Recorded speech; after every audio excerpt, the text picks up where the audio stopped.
Hello everyone, my name is Arnab Mandal. First of all, I would like to thank Dilbar Hussain, Assistant Professor, Department of English, Dwijendralal College, for giving me this opportunity to deliver a talk. The topic of my talk is modernism and time. In the course of my talk, I will focus on two areas. First, I will point out the historical changes taking place in the late 19th and in the early 20th centuries that brought a change in how time was perceived. And second, I will focus on how this changed perception of time was reflected in modernist literature. Modernism, to speak generally, was an aesthetic movement taking place in the early 20th century. Scientific innovations, technological advancement, the transformation of cities into metropolises, the spread of literacy, developments in different fields of studies like sociology, anthropology, the two world wars, all these developments produced certain experiences that the modernists believed could not be adequately expressed through the traditional art forms. Therefore, the modernists, most of whom were immigrants to the metropolises, felt the need to experiment with the art form, to make it new, as Ezra Pound called it.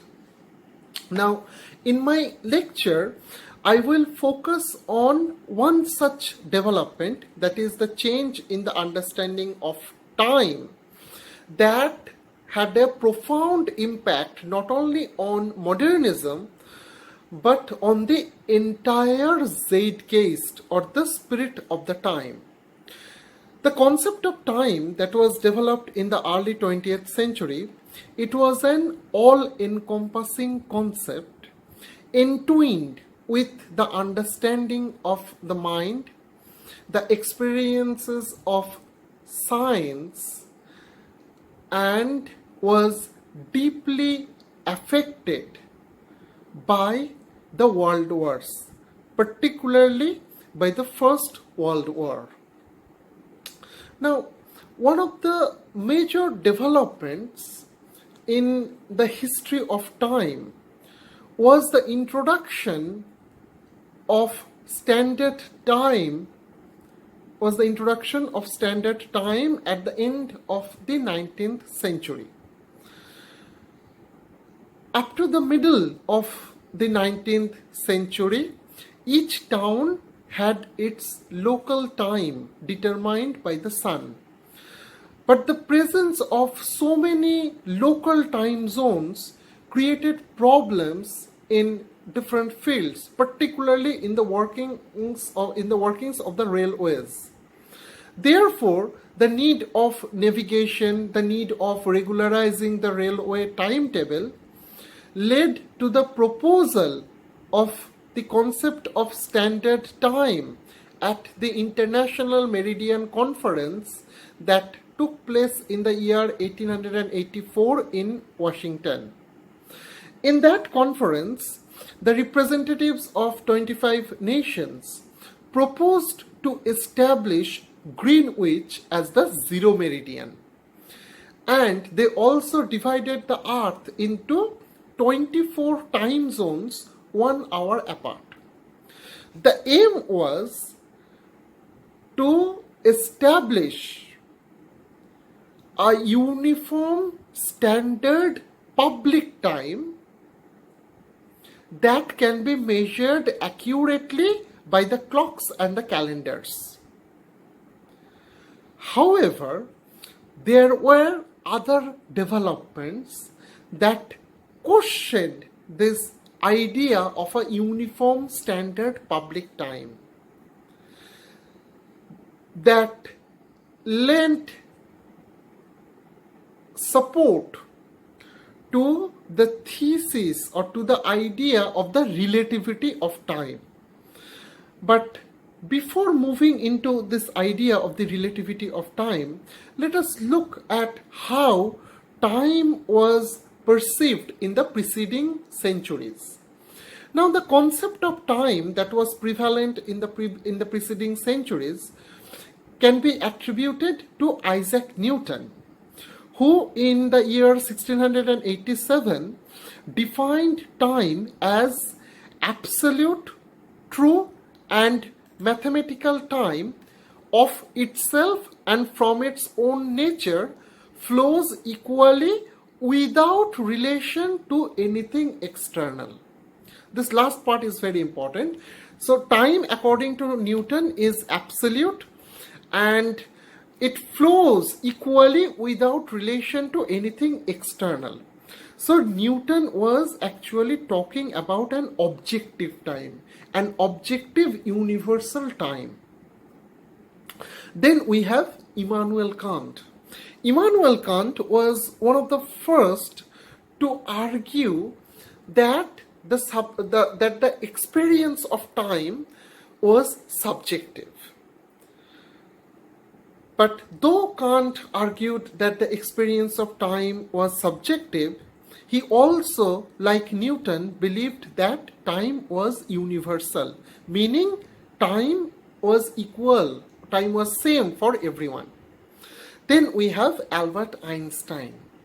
Einstein, in his two theories of relativity, argued that each reference body has its own particular time. So Einstein was arguing in favor of the relativity of time in the field of physics. We have Émile Durkheim, a French sociologist, talking about the social relativity of time. The knowledge of different lands existing simultaneously in different time zones also problematized the idea of a standard uniform time. Moreover, the idea of being distant in space and time also underwent a shift, as previously distant places were brought together through aeroplanes, telephones, and televisions. The development in electronic communication made possible the simultaneity of experience. The simultaneity of experience. For example, James Joyce was very much fascinated by cinema, and in his novel Ulysses, he attempted to create through words the montage technique that was used by the early filmmakers. So in Ulysses, we see a number of shots where we find different people in Dublin pursuing their occupations at the same time. We have poets like Tristan Tzara attempting to write simultaneous poetry in order to capture the simultaneity of experience made possible by electronic communication. A simultaneous poem is a poem that is read in different languages with different rhythms by a number of persons at the same time. Think about T.S. Eliot's preludes, particularly the second prelude and the third prelude. In second prelude, Eliot writes, "The morning comes to consciousness of faint, stale smells of beer from the sawdust-trampled street with all its muddy feet that press to early coffee stands." Then in Prelude 3, Eliot writes, "You tossed a blanket from the bed, You lay upon your back and waited. You dozed and watched the night, revealing the 1,000 sordid images of which your soul was constituted. So here we find two incidents happening at the same time. Muddy feet that press to early coffee stands, and we have this woman lying upon her back and waiting. So two incidents or two things happening simultaneously. And this simultaneity of experience was made possible by the development in electronic communication. So this idea of the relativity of time that was explored in different fields like physics, like sociology, this idea repeatedly questioned the idea of the standard uniform public time. The standard uniform public time was also seen as atomistic in nature.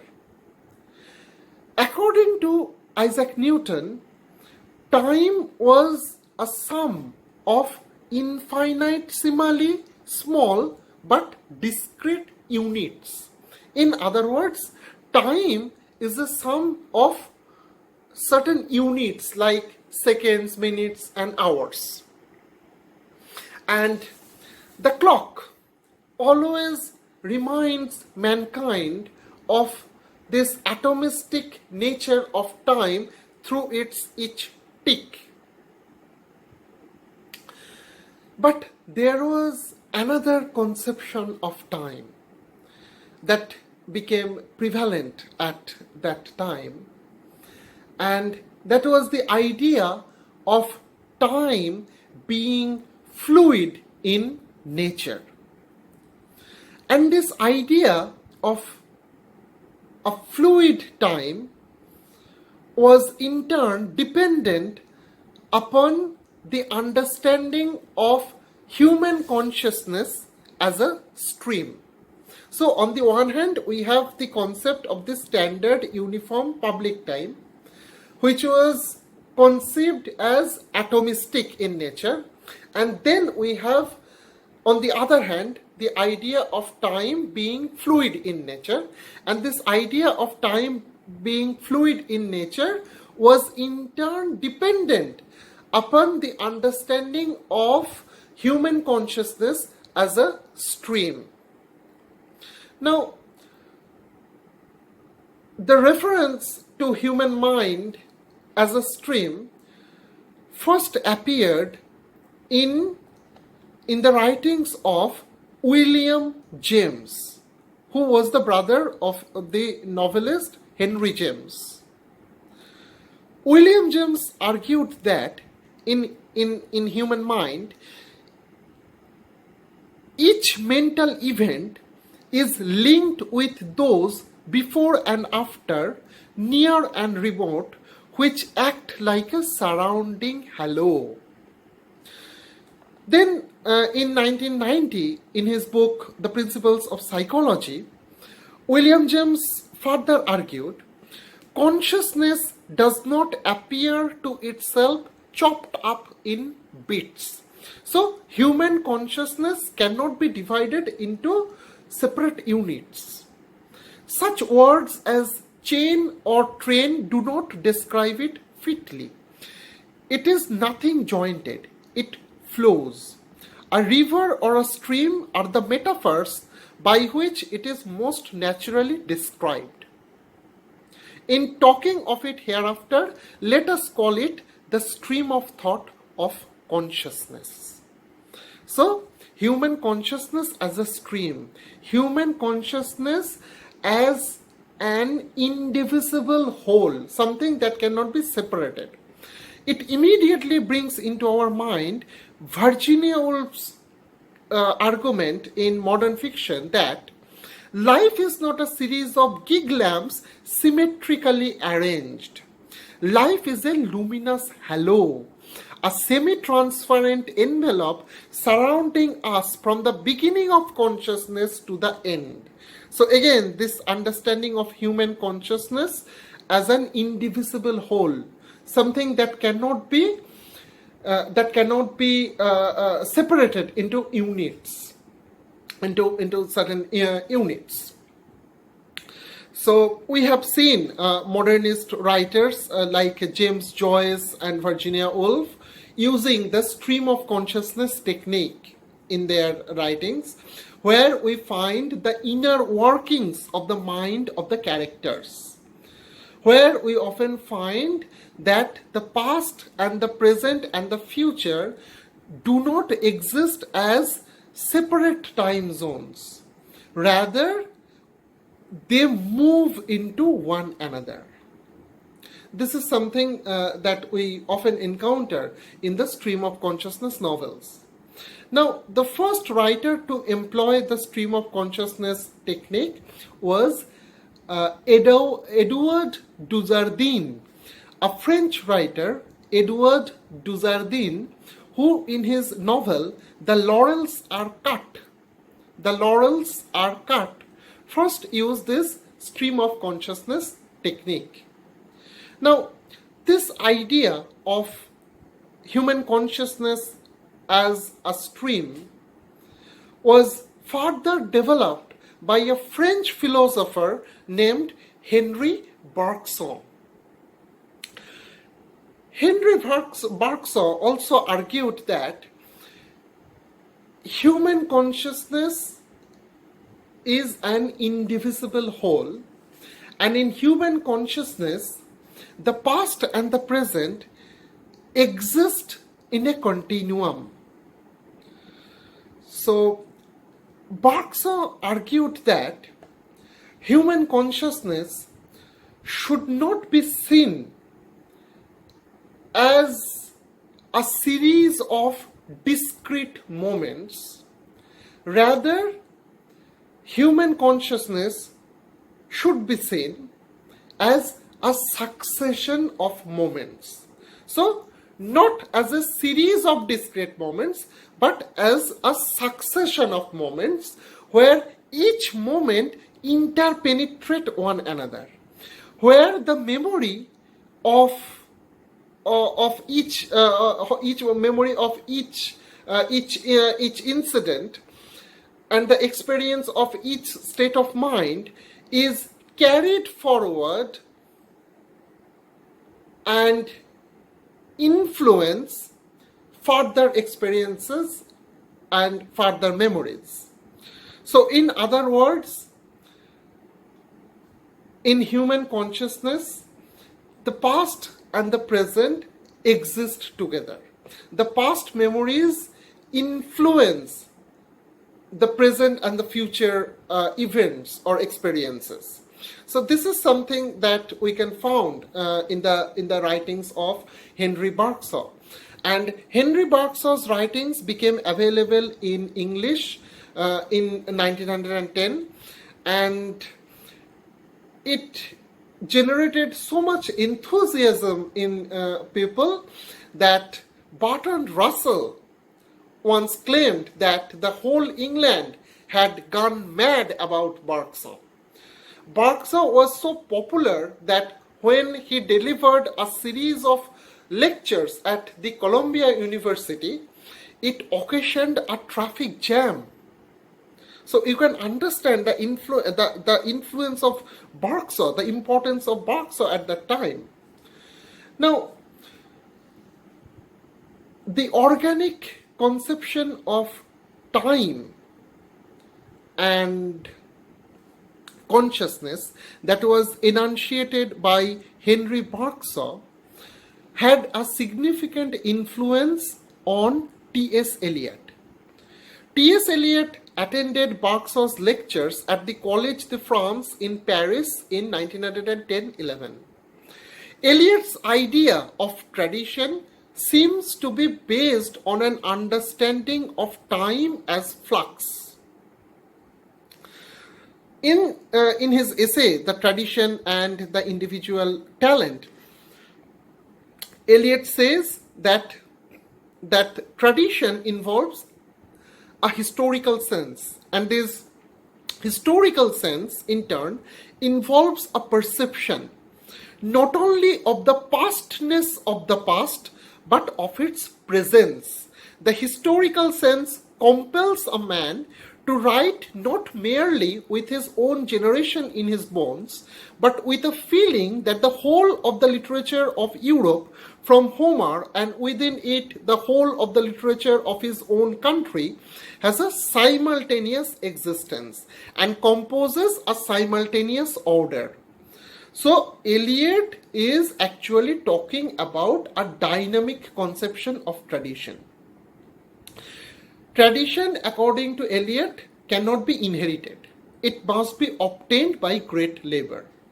So the writer must obtain a sense of the continuity of the past and the present within him. The past works of art and the present works of art are engaged in a lively dialogue.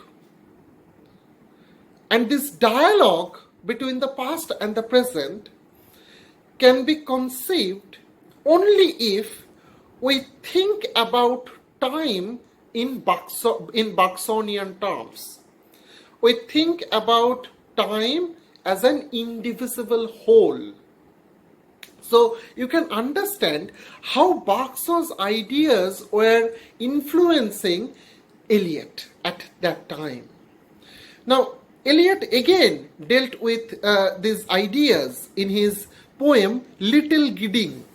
And in the second section of this poem, Little Gidding, we find the poet encountering a ghost of the past master. This ghost is a composite ghost. This ghost is a ghost of Dante, of Swift, of Yeats, and all those other dead masters. And Eliot writes, I caught the sudden look of some dead master whom I had known, forgotten, half recalled, both one and many, in the brown-baked features, the eyes of a familiar compound ghost, both intimate and unidentifiable. And then this ghost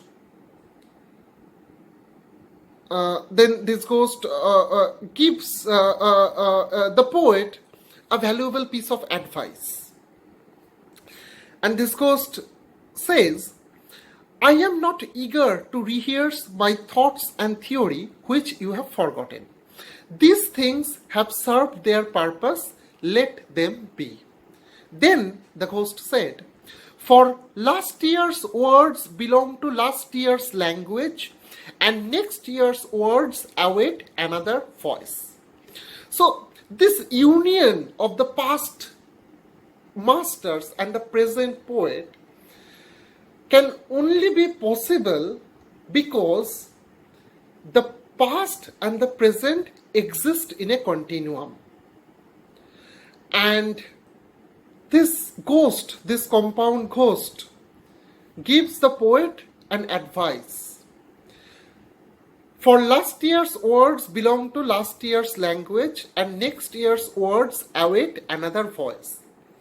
Now, this is something that the poet can know if he can cultivate within himself a sense of tradition. This is something that Eliot was saying, possibly at the last line of his essay, Tradition and the Individual Talent.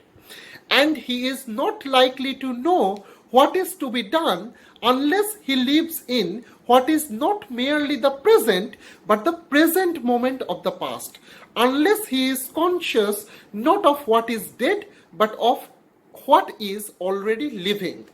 So, this idea or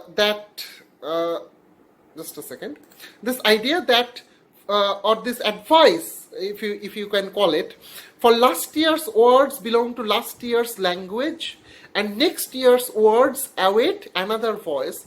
This is something that the poet can know only if he could only if he could cultivate within himself a sense of the continuity of time, a sense of tradition.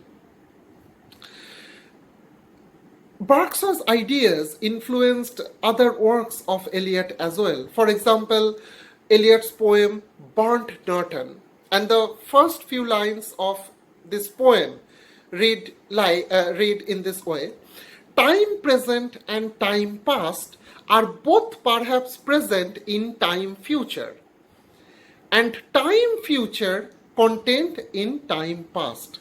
So again, you can understand the influence of Bergson. Time present and time past are both perhaps present in time future, and time future contained in time past. So again, an understanding of time as an indivisible whole, time as flux that Bergson was arguing in his books like Time and Free Will and Introduction to Metaphysics, etc.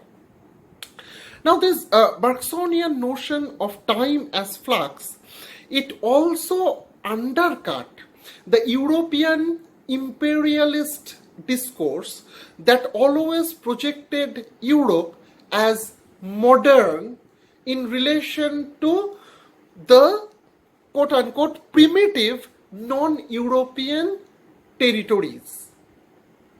So, in the imperial discourse, Europe was always presented as modern. Modern meaning Europe was more advanced in time than other societies, which remained quote-unquote primitive.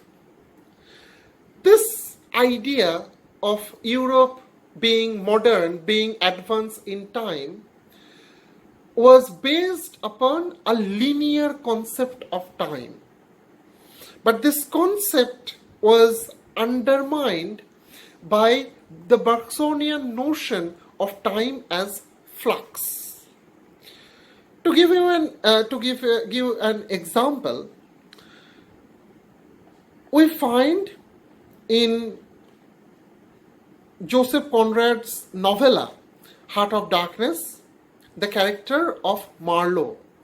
And when Marlowe encountered the native Africans, he thought it was unearthly, and the men were, no, they were not inhuman. Well, that was the worst of it. This suspicion of their not being inhuman. In the European colonial discourse, the non-Europeans were always projected as barbaric, as savage, as childish, as inhuman. But Marlowe observed that it would come slowly to one. They howled and leaped and spun and made horrid faces, but what thrilled you was just the thought of their humanity like yours, the thought of your remote kinship with this wild and passionate uproar. So this idea of the remote kinship between the civilized and modern Europeans and the uncivilized primitive Africans. This remote kinship actually undermined the European colonial discourse, where the Europeans were always projected as modern, as superiors to the non-Europeans. And then Marlowe observed, and why not? The mind of man is capable of anything because everything is in it, all the past as well as all the future. What was there after all? Joy, fear, sorrow, devotion, valor, rage? Who can tell? But truth stripped of its clock of time. So this is very, very interesting. Then, if we say that the past and the present exist together, then can we say that we can access the past? can we say that time is reversible? Because the clock always tells us that time moves at a steady pace, but it always moves forward. Time is not reversible. This is something that the clock reminds us always. But in Heart of Darkness, we find Marlowe saying, going up that river was like traveling back to the earliest beginnings of the world, when vegetation rioted on the earth and the big trees were kings. So going up the Congo River was like going back to time. So this is something very interesting. In the early 20th century, the stories of time travel became extremely popular. You can think of the novel The Time Machine by H.G. Wells. So all these ideas were there at that time. Bergson's idea of time as flux also lent support to the idea of the private time. The private time, which was conceived as heterogeneous, fluid, as opposed to the public time that was conceived as homogeneous and atomistic. And in a number of modernist works, we find the writers and the artists exploring the tension between the private time and the public time. For example, in Joseph Conrad's The Secret Agent. In The Secret Agent, we find Mr. Vladimir instructing the secret agent Adolf Warlock to destroy the Greenwich Observatory. The Greenwich Observatory that controls the public time. Then we have a novel like Marcel Proust's Remembrance of Things Past or In Search of a Lost Time. In this novel, we find the private time of the protagonist Marcel moving at an irregular pace, at an irregular rhythm. And this search for the lost time, or in this search for the lost time, mechanical timepieces are extremely useless. The lost time can only be discovered with the help of memory. Now, this interrogation of the concept of the public time can also be seen can also be seen in Rabindranath Tagore's Dagghar, where we find an exchange between Amol and the watchman. And Amol was saying, তুমি ঘন্টা বাজাবে প্রহরী প্রহরী এখনো সময় হয়নি।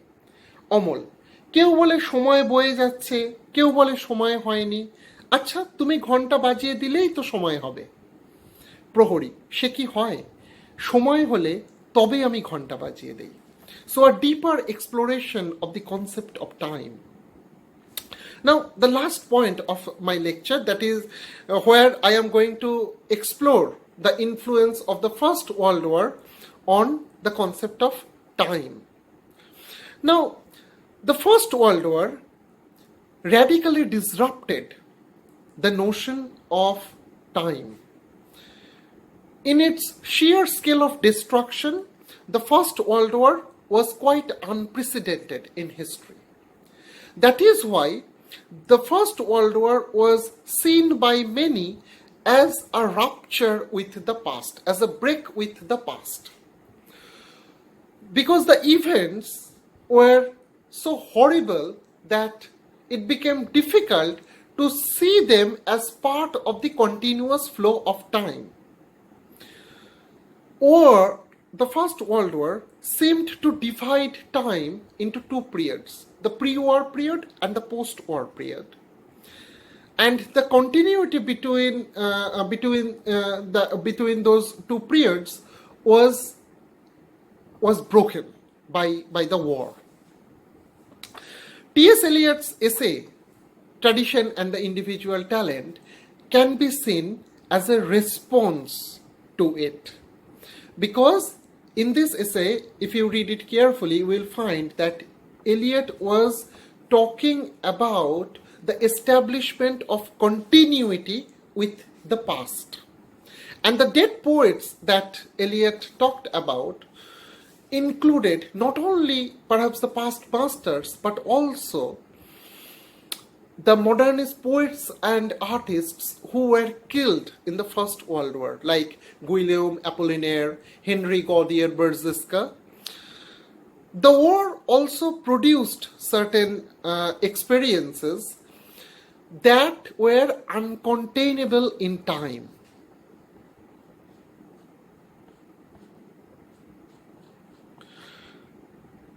Time or the chronological certainty of time was lost in the battlefield, where time seemed to expand, time appeared to expand or to shrink at the moments of crisis. So time lost its familiar characteristic of logical progression, of change. And there was another thing that was perceived at that time, that time was perceived by many as immobile, as frozen, as if people were waiting for the war to end so that they could resume living.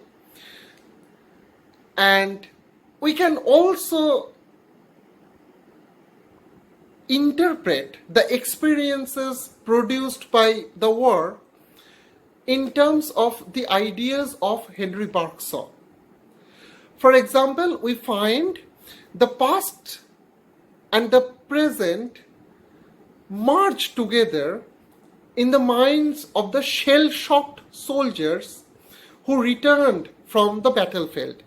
And those soldiers found it extremely difficult to reintegrate themselves into society, because the horrible incidents of the war traumatized their psyche so much that they could not free themselves from the past memories. For example, in Virginia Woolf's novel Mrs. Dalloway, we have the character of Septimus Smith, who was a shell-shocked soldier. And Septimus Smith, after returning from the war, was unable to live a normal life with his Italian wife, because he always hallucinated about his dead friend Evans. And the novel ended with Septimus Smith committing suicide. So the trauma of the war, the horrors of the concentration camps were events the effect of which continued in the present time. Though those events ceased to be present temporally as well as spatially. So that is why I have said that we can interpret the experiences produced by the war in terms of the ideas of Henri Bergson. So to sum up the entire argument, in the 20th century, we find the establishment of the standard time, but the establishment of the standard time also led to the experimentation with the concept of the private time. And Henri Bergson's philosophy formed the theoretical core of the idea of the private time. The private time was conceived as heterogeneous, fluid, as opposed to the public time that was uniform and atomistic, as well as and also homogeneous. So that is why I believe an understanding of time with all its ramifications is necessary for understanding modernism. Hope you have understood the point. Hope you have understood the points that I have made. If you have any query, feel free to email me. Thank you for listening to this lecture with sheer patience. All the best.